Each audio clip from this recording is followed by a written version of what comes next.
যারা মানুষের কাছ থেকে শ্রম নিয়ে কাজ করিয়ে টাকা দেয় না, কিয়ামতের দিন তাদের বিরুদ্ধে মামলা দায়ের করবে কে? কে করবে? হাদিসে কুদসি সাক্ষী বিষ্ণু ঈসা ইসলাম বলেন, আল্লাহ তাআলা ফরমান, আনা খাসমুহুম সালাসাতুন আনা খাসমুহুম ইয়াউমাল কিয়ামা।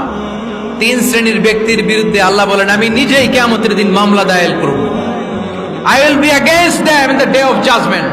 Three categories of people I will be against them in the day of judgment. তিন শ্রেণীর লোক কিয়ামতের দিন তারা ছাড় পাবে না।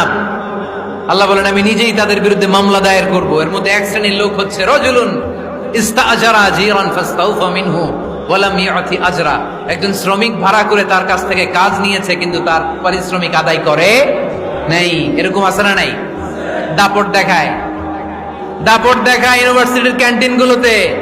ইউনিভার্সিটির ক্যান্টিনে যে খায় মাগার বিল দেয় না, এরকম টাকায় আছে না নাই?